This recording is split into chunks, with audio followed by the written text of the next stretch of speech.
Excuse me. Welcome back. Uh, Here we go again. You made it back. Uh,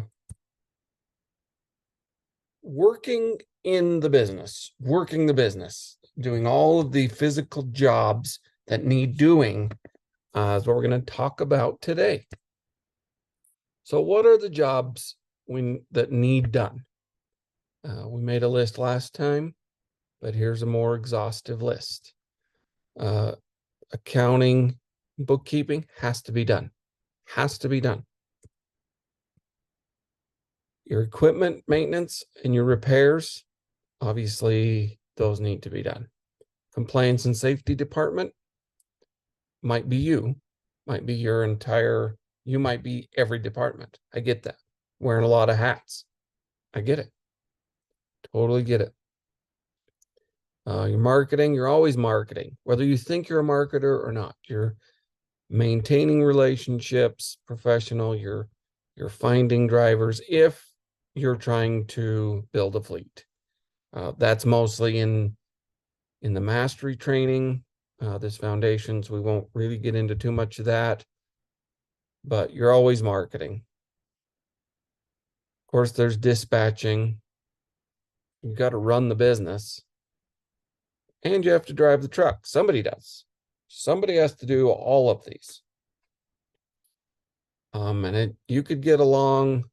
Some of these are higher priority than others, but all of them need done. Some of them you could survive a few days without doing, others a few months, but all of them need regular attention. So at the top of all of these, I wrote a rough time budgeting thing. Now, all of these, we're assuming that we're just an owner operator, just running one truck, and we're doing the driving. Obviously, the more complicated things get, these numbers change drastically all over the place. But to do it right, your accounting or your bookkeeping could or should take 2 to 4 hours a week. And you need to do it if you're doing it. Don't just not do it, not do it, not do it. If you don't do it, and you're just going to pay your accountant to do it right before tax time, you're going to pay hundreds of dollars an hour for them to do the simple things you could have done. The other thing to keep in mind is that most companies have multiple sets of books. What the accountant needs for taxes is different than you need for management, and you're going to need a different set of data to do your budgeting and cash flow projections and management. Obviously, the more transactions you have in a month, the bigger the job is going to be.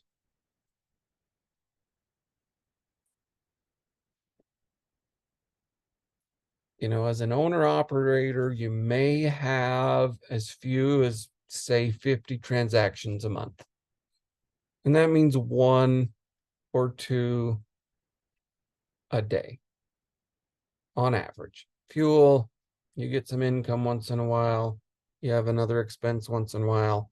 It's really no big deal to do the basic bookkeeping for this, especially with all the apps that are around today.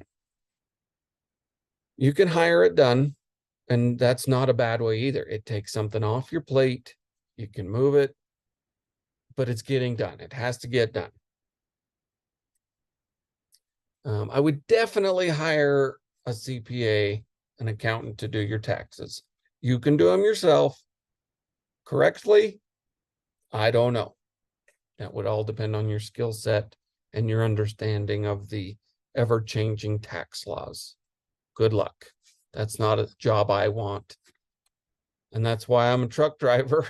That's why I'm in the trucking business, not in the accounting business. So that's their job. I just hire them to do it. And on that note, if you do something incorrectly, if you file your taxes incorrectly and you get audited, you get to stand on your own 2 feet and stand there and give an accounting for your actions. Where at least if you use a professional, a CPA, you have representation. They're at least standing there with you. Like, yeah, it's my business, but they did it. So they can help. An ounce of prevention is worth a ton of cure. So just do it right the first time. Let them do it.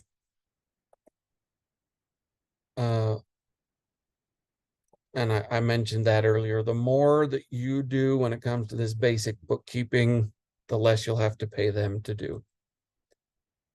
Now, you should have, or you do have, whether you think you do or not, you have a safety and a compliance aspect department in your business.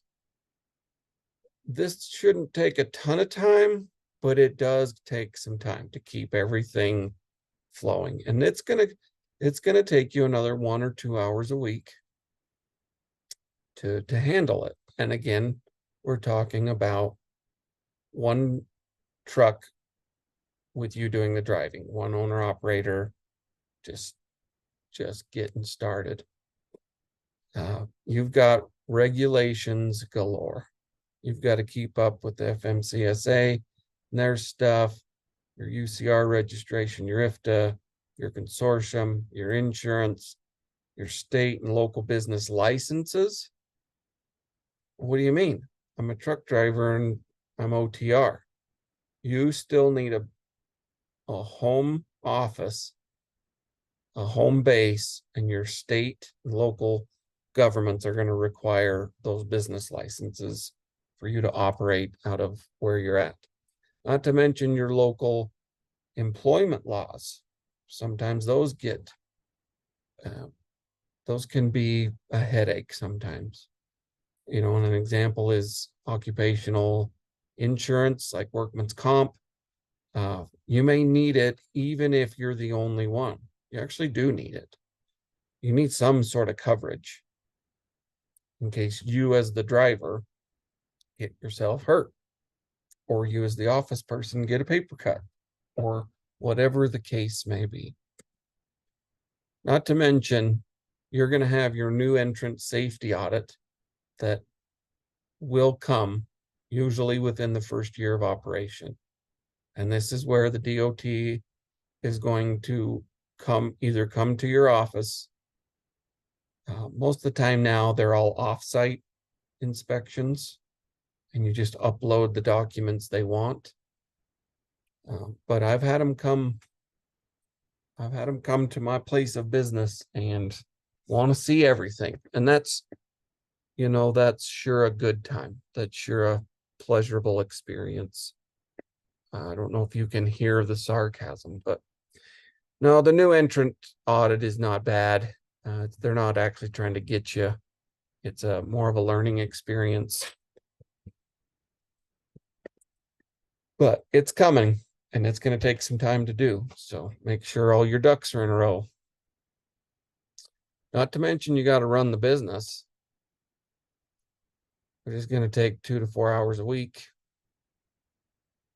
just to handle your cash flow management, your economic factors, as well as your financial factors. We go into that in a different lesson, the difference. You've got accounts receivable you've got to maintain. Your accounts payables are in there too. You've got marketing to do. Always have marketing to do, whether you think you are or not. You're marketing with direct shippers, drivers, even if that's yourself, you kind of got to keep yourself happy. Sometimes that's the hardest piece. Some of the trouble with working for yourself is sometimes you realize that you work for a lunatic. You work for a crazy person. Not to mention budgeting, fuel management, paying your bills, that's your accounts payable. And then you need to always carve out a little time to work on the business. Not always working in it, but working on it. Obviously, if your truck's not running good, you're not going to go very far or make much money. You've got annual inspections you need to deal with. Make sure they are always up to date. Of course, if you're looking at buying any new equipment, you've got to do some thorough inspecting and repairing of new and existing equipment. And repairing, you've got to diagnose it, repairs, you got to source parts, you've got to, all that stuff needs doing. So who's going to do it? The point is this job all by itself, depending on the situation and the week? It changes every week. Who's going to do it? Are you going to do it? Or are you going to pay someone else to do it? What is your mechanical skill level, interest? Not to mention regular PM, preventative maintenance. You've got to keep up with it. These things are going down in value every day, and it needs maintained. Not to mention you've got parts sourcing and inventorying. If you're kind of doing it all yourself, you've got money tied up in money and time tied up in inventorying and keeping the parts coming that you're going to need. Another job that needs done every week is dispatching, route planning, that sort of stuff. You got to find the loads that match the company's needs and the driver's needs. And a lot of times that isn't the same. And sometimes you may have to make the call as a business owner, and the technician, the truck driver, may have to just suck it up. Other times, because the truck driver, the technician, is unwilling or unable to do certain jobs, the company might have to suck it up and suffer. So we either invest into that person, those people, get them to where their skills are higher, or we have to manage the expectations of the business, and therefore we might pay that driver less, as an example. Route planning, it's huge. Don't just go do it by accident. You got fuel stops to make. And so just a little bit of pre-planning can save you lots of money in fuel, not to mention toll roads, construction, all those sorts of things. The dispatcher is always filling out carrier packets, broker packets, trying to always keep enough work going and keeping ahead.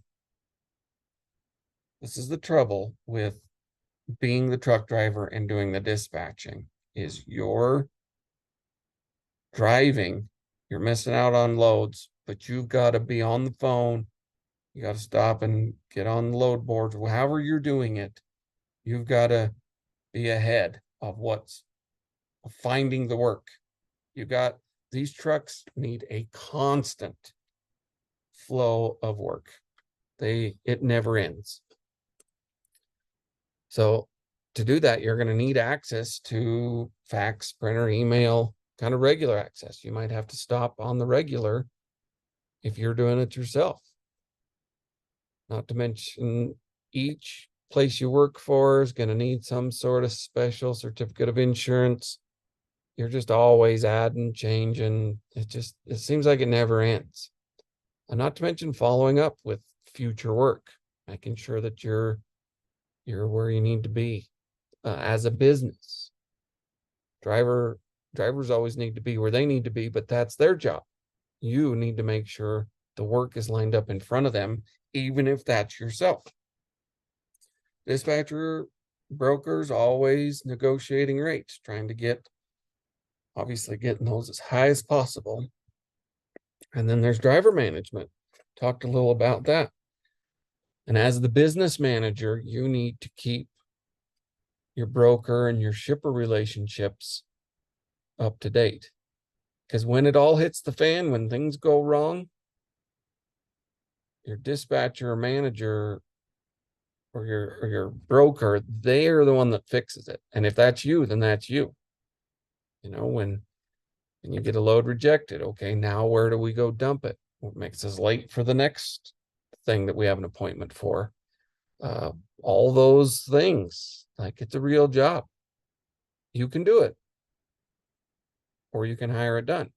Either way, it needs to be done and done well. That's the issue. We can all half-ass all kinds of things and kind of get by, but we're leaving money on the table, and that's the goal, is for you to be in business a year from now. So all these jobs need done, and they need done well. And the dispatcher broker, if that's who you're using, can always help with getting paid sometimes. Sometimes you've got accounts receivable that are out there, sometimes a long time. But even if it's not, they can help with making sure that paperwork is in order the way that the company wants it, so that you can continually be getting paid the way they want to pay. And if you're easier to get along with and do it just like they want it, odds are you'll get paid faster and keep everything flowing. And then, of course, how could we forget that somebody's actually got to hang on to that steering wheel and get this thing down the road in a safe manner? And that's going to take 4 to 70 hours a week, just depending on what you're doing and how you're doing it. 40 to 70. So you add up all those hours, and if you're doing it all, you've got 2 full-time jobs. And so you need to be aware of that. And of course, we kind of, hopefully everybody here understands the actual technician job of driving the truck. You got to make sure you are where you need to be. You need to load and unload safely. You know, your load securement needs to be up to standards. You need to keep those relationships at that level going. They've got personal things at home. And I'm kind of talking a lot about as you're trying to expand into a fleet, which we go into a lot of in that's what the mastery training is about. This foundations course is just for you managing yourself, basically. Not to mention your hours of service and your logbooks, fueling, and obviously safe driving. Don't drive distracted. Put the damn phones down. You're going to kill somebody. Stop it. For real. And the cat and mouse game that goes along with the DOT and all of that. I get it. Not to mention you're always finding somewhere to park and get stopped for the night. And then there's truck stopping.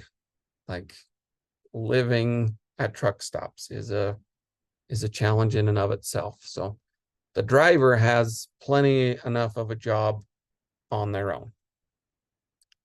And of course, they need to maintain their health, at least to a level that they can survive long term. If you have not read this book, you should get it, even on ebook, on Audible or whatever. It's excellent. It basically talks about this startup phase of your business. And the way it typically goes, a technician who's great at their job has an entrepreneurial seizure, he calls it. And they think, well, I'm just going to become my own boss and it's going to be great. And the new entrepreneur learns very, very quickly that there's multiple jobs that need done now. It's not just the technician job. They usually try to wear multiple hats. They get a lot of things done okay, but not great. Our entrepreneur in this story gets very tired. Over time, all the effort that's needed to do all the jobs, even remotely average, not even well or great, just average. There's only so many hours in a day, and you get tired. The tired entrepreneur just keeps on going and just keeps going. And eventually, the entrepreneur burns out and he closes the business. It either fails because he's not doing the jobs well enough, or it just closes because they're burnout. And that's what this book is about. That is the typical life cycle of a small business, a startup business. Or you have to develop systems and scale your business up so that it's not reliant 100% on you. You can't do it all. Why would you even want to? Why don't you make life a little easier?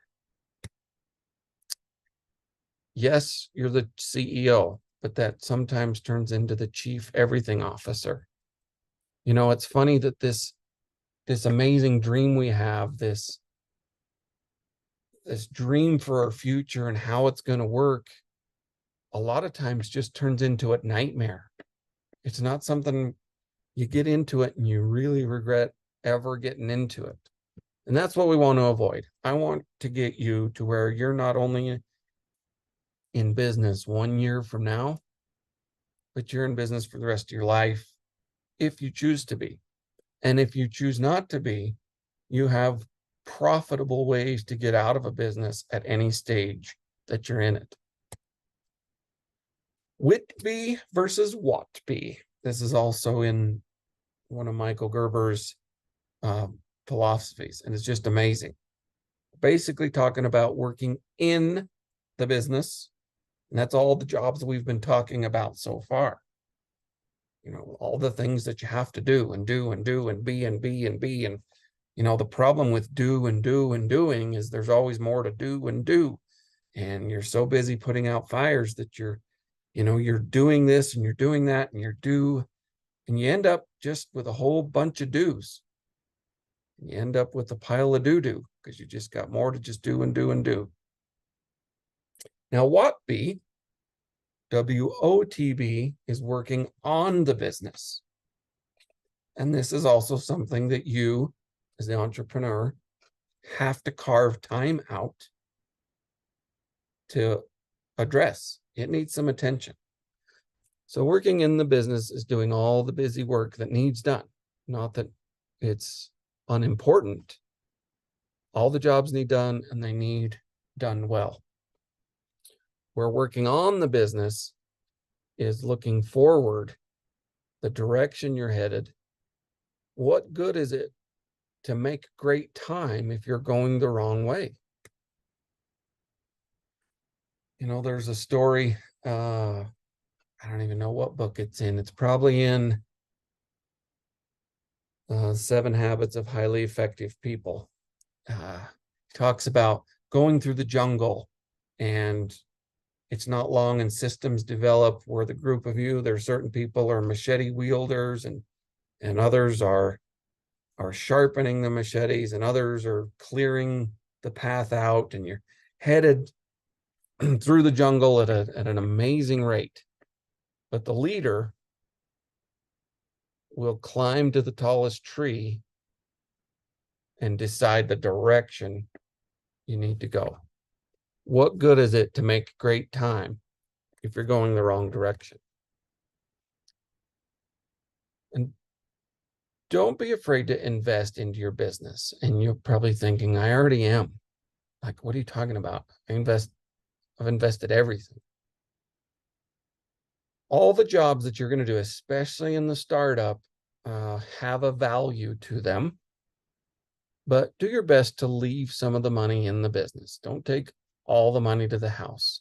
I recommend that you, if you're driving, take the money that you would make as a truck driver, take that to the house. That's what you're used to living on. That's the money you can spend.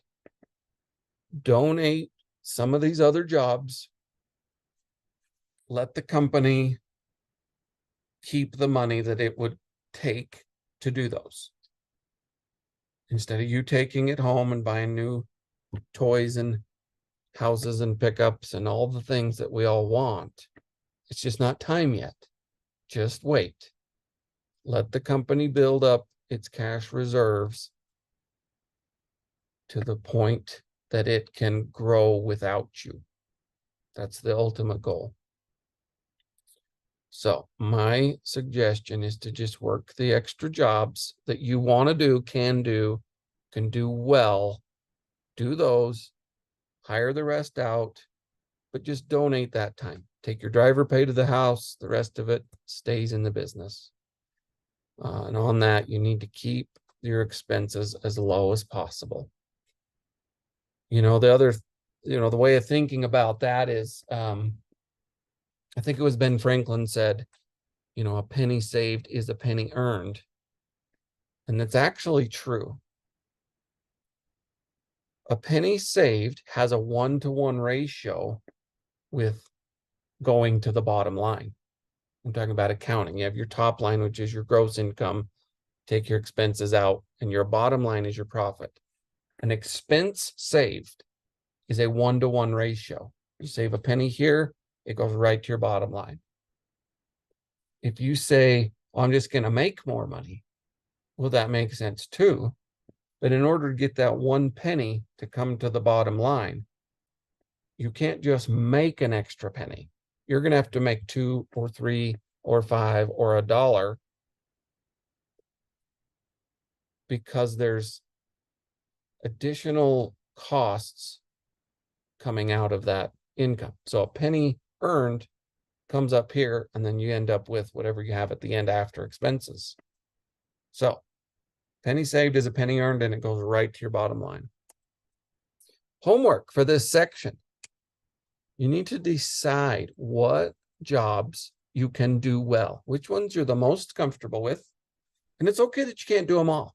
We're going to help you find some people who can help you do those jobs. Quick Google searches will help you. You need an accountant, you need a bookkeeper. That's great. Do it. Just find one. You need a dispatcher, find one. Interview them. Okay, so what jobs do you want to do? This comes back to the first lesson on knowing and understanding yourself. What jobs do you want to do, and what jobs can you source out? But either way, every one of those jobs needs someone to handle them. And be honest about how much you can pay yourself to do some of those jobs, and other people. You can't put yourself on a full-time salary, and then if you have someone who's just going to do the bookkeeping, that put them on a full salary too. One truck cannot support that. So you cannot ignore any of the jobs. They all need done, and they all need done really, really well. Don't forget any of them. I'm trying to save your business. I'm trying to help you save your business. So do what you got to do. Figure out who's going to do each job and get it assigned, get it set up, and go get it. See you on the next one.